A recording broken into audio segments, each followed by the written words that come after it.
sini bukan malah kemudian bagi kita seorang thalabul ilmi yang baru ngaji kemarin, lusa, ya, sebulan, 2 bulan, ketika ada guru kita punya kesalahan, kita beberkan.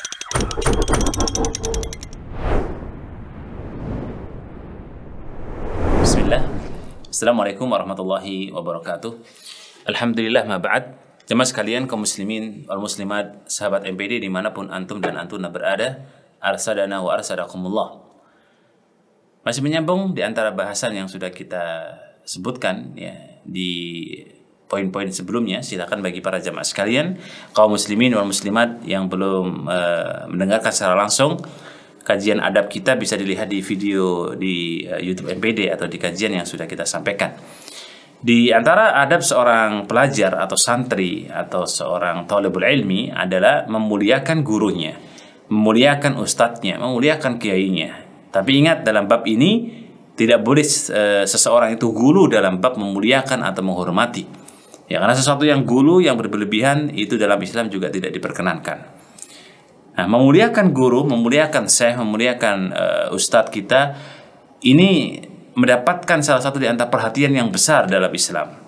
Ya, walaupun misalnya kita tidak suka, ya misalnya ada salah satu di antara perbuatan guru kita, ada salah satu di antara amal yang memang kita nggak cocok dengannya, atau ada sebuah mungkin barangkali sesuatu yang kita nggak suka, jangan pernah kemudian dengan sebab itu kita benci dengan guru kita.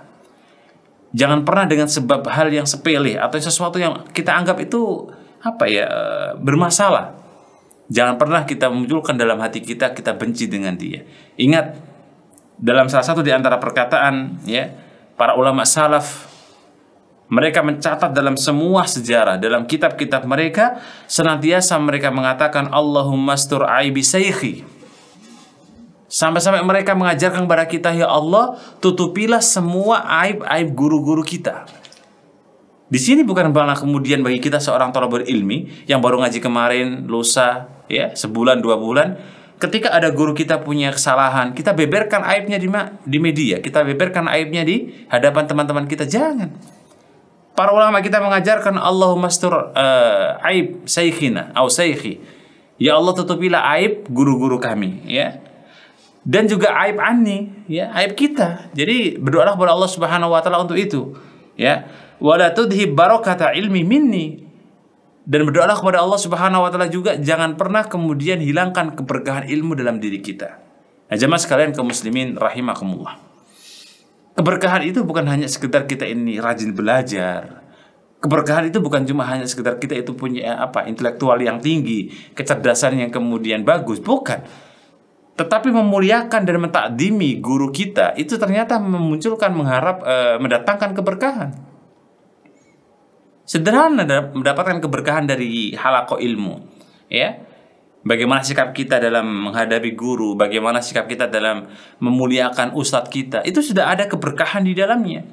Walaupun misalnya kita barangkali belum paham apa yang disampaikan oleh guru kita, tapi dengan kita memuliakan beliau, insya Allah ta'ala itu bagian daripada adab, dan itu akan mendatangkan keberkahan. Bukankah Imam Syafi'i, ya, rahimahullah ta'ala, beliau juga pernah menuturkan, kuntu asfahul waraqah baina yadayya Malik, ya, safhan rafiqan haibatan lahu li'alla yasma' waqta au waqaha. Bayangkan Imam Syafi'i loh, ya, sekelas beliau saja beliau mengatakan, aku membuka halaman buku di depan Imam Malik, ya, guru beliau, secara perlahan-lahan, pelan bukanya, ya. Jadi kalau buka buku, karena ada guru kita, ya, ada syekh kita, ada kiai kita, ada mu'alim kita, ya, ada ustadz kita. Imam Syafi'i itu kalau beliau buka buku itu dengan pelan-pelan sekali, ya. Kenapa? Karena kemudian agar tidak didengar suaranya oleh beliau, ya. Dan itulah bagaimana ada para ulama-ulama kita dulu waktu belajar. Imam Syafi'i belajar di Imam Malik rahimahullah ta'ala. Jadi buka bukunya pelan, lirih gitu, ya. Bayangkan sebegitunya beliau rahimahullah ta'ala ketika kemudian majelis ilmu, sangat memuliakan gurunya, sampai jangan sampai ketika beliau membuka buku itu suaranya terdengar dan dikhawatirkan mengganggu beliau. Iya. Nah sekarang hari ini, makanya kadang-kadang kita itu yang perlu kita introspeksi, ya, yang perlu kita cek kembali adalah bagaimana adab kita. Kenapa ilmu gak berkah gitu? Kenapa ilmu tidak sampai kepada jantung kita? Kenapa ilmu tidak bisa kita amalkan? Mungkin salah satu sebabnya kita ini kurang memuliakan guru, kurang beradab dengan mereka, ya. Sehingga apa yang disampaikan beliau tidak sampai ke hati kita, apalagi ke amaliyah kita. Ya, oleh karena itu jemaah sekalian rahimakumullah, mari kita pahami ini, yang menjadi salah satu di antara nasihat yang sangat berharga. Guru adalah tempat untuk kita mengambil berkah. Wallahu a'lam bishawab. Assalamualaikum warahmatullahi taala wabarakatuh.